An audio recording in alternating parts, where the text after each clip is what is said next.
Worried your partner is cheating or tempted yourself? So, how many of us are actually cheating? According to research by international data group YouGov, 1 in 5 Brits have had an affair. A third of us have thought about it. And of those who did have an affair, only half stopped at 1, with 20% having had 3 or more affairs. But what counts as cheating these days? Note that the definition of cheating can be flexible, not least with the addition of emotional cheating and micro-cheating. Of the 20% of us who have had an affair, only 17% actually had sexual intercourse. This shows that some of us now see an affair as much more than just sex. At the end of the day, it's up to you and your partner to discuss and be very clear with each other on what you see as fidelity and what constitutes infidelity. If these definitions are not clear between you, it can cause endless trust problems. So why do people cheat? It's easy to declare an affair happened because he or she is a selfish idiot. But that sort of one-swipe blame never leads to resolution or healing. Affairs don't happen out of nowhere. They are cumulative and complicated, and relationships involve 2 people, both of whom are making choices, even if that is just to stay or not communicate. In unhealthy, addictive relationships, affairs are just another power play in a long line of back and forth.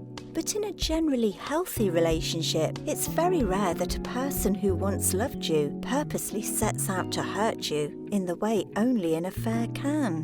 Why do people cheat when it's a healthy relationship then? The reasons affairs happen in loving relationships are a need for excitement, dissatisfaction with another area of life, regret at not having enough life experiences, using relationships for personal validation, not feeling worthy of a partner, so unconsciously ruining things, feeling less attractive than a partner and trying to prove one's desirability, suspecting an affair, even if it's not based on any fact, then attempting revenge by having one, stress, repeating a childhood pattern, growing up with a parent who had affairs.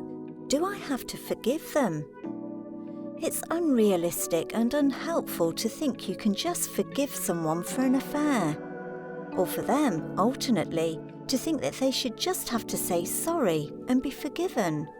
There's no use in pretending to forgive someone if it's not what you truly feel. It's better to instead be honest with your partner about where you're at and to take time to process your feelings honestly. Let them know if you want to forgive them and intend to do so with time, but don't pretend. Otherwise, your real feelings are more than likely to come out in an explosive way in the future. Why is it so hard to get over a partner cheating? Affairs are a betrayal of trust.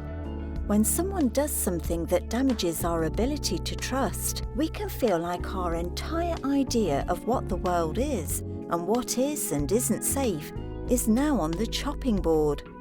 Trust is such a primal instinct. From the moment we are born, we instantly look to trust our caregiver, for example. So when our belief that we can trust others is challenged, we can be left feeling that life is dangerous, or it can trigger old childhood pain. We are then not just dealing with the fallout of the affair, but a snowball of old hurts re-exposed. We might remember every partner that ever did us wrong, or even a parent betraying us. The person who has been the victim of the affair can experience many negative emotions, including anxiety, low confidence, humiliation, jealousy, and guilt. They may find it difficult to let go of the memory of the event and find themselves going round in circles with thoughts of how it happened. The injured partner may find it hard to believe that the affair won't happen again. They may find it hard to resist the urge to check their partner's emails or Facebook page for reassurance, and might become distressed if their partner is late home or breaks a promise. How to move on after an affair? If both partners decide that they want the relationship to continue, both will have to agree to work at rebuilding trust and establishing a fulfilling partnership together. Forgiveness and acceptance takes time. Small steps and a lot of communication are what's needed to help the relationship to survive. Bumps and emotional outbursts are bound to happen along the way, so it will require long-term vision.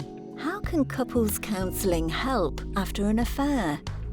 Although an affair is a deeply personal experience for both parties, this does not mean dealing with the emotions alone. Counselling can be instrumental in helping both partners to address a number of issues, both separately and together, to help repair the relationship.